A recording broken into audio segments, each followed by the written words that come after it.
জান্নাত যে জ্বালানি জ্বালাইতেছে। এরকম কেউ আছে? সবাই জান্নাত চান তো? জান্নাতে গেলে আল্লাহ তাআলা জান্নাতীদেরকে নিজের কুদরতি জবানে সালাম দিবে। সালাম সালামুন কাওলাম মির রাব্বির রহিম। আল্লাহ বেহেশতীদেরকে নিজের জবান দ্বারা সালাম দিবেন। সুবহানাল্লাহ। মহিলাটা ওই আয়াত দ্বারা উত্তর দিয়া দিছে। যখন কোরআনের আয়াত দ্বারা উত্তর দিছে, উনি তো বড় মাপের আলেম, বুঝা দিছে, তো উনি দোয়া করছেন, ইয়ারহামুকিল্লাহ, আল্লাহ আপনারে রহম করুন। মা তাসনাউনা ফি হাযাল মাকাম, এরে আল্লাহর বন্দি এই মরুভূমির মধ্যখানে আপনি কি করেন? মা তাসনাউনা ফি হাযাল মাকাম, মানে কি করেন?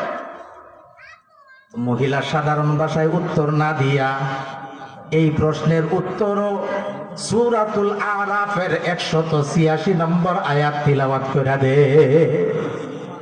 ক্বালাত মাইয়ুদলিলিল্লাহু ফালা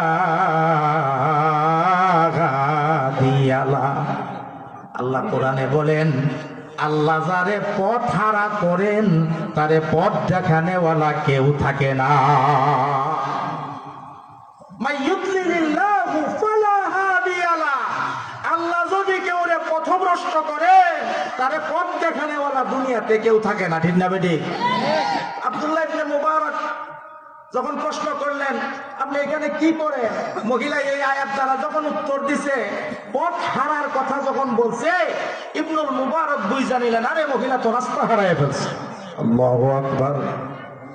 উনি আবার প্রশ্ন করলেন, বুঝলাম রাস্তা হারাই ফেলছেন, আইনা তুরিদি, এরে আল্লাহর বান্দি আপনি কোথায় যেতে চান? আইনা তুরিদি, আপনি কোথায় যেতে চাচ্ছেন?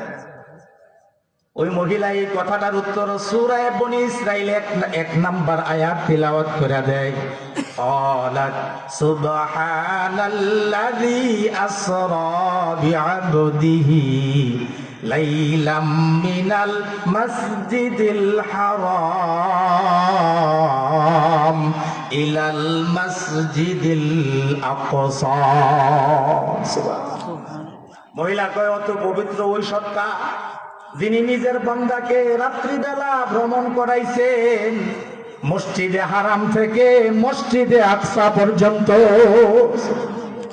আব্দুল্লাহ ইবনে মুবারক বুঝা নিলেন, মহিলা তো আসলে মসজিদে হারাম অর্থাৎ মক্কাতুল মুকাররমার নিকটস্থ আছে, সে তো মসজিদে আকসায় যাইতে চাচ্ছে, অর্থাৎ ফিলিস্তিন যাইতে চাইতেছে। মসজিদে আকসা বর্তমান বিশ্বের যে রাষ্ট্রে অবস্থিত, এই রাষ্ট্রের নাম ফিলিস্তিন। এই রাষ্ট্রের নাম কি? ফিলিস্তিন। ইবনুল মুবারক, কষ্ট হইতেছে আপনারা? খারাপ লাগতেছে? আল্লাহ কেমন মর্যাদা দেয় বুঝেন। ইবনুল মুবারক বুঝছেন যে মহিলা তো ফিলিস্তিন যাইতে চায়, তবে এইবার আশ্চর্য হইছে, 3টা প্রশ্ন করলাম, 3টা প্রশ্নের উত্তর কোরআন দ্বারা দিয়া দিছে। আশ্চর্য হয়ে গেল, তো আবার প্রশ্ন করলেন, আচ্ছা বুঝলাম আপনি ফিলিস্তিন যাইতে চান, আনতি মুযু কাম ইয়াওমান ফি হাযাল মাউদ।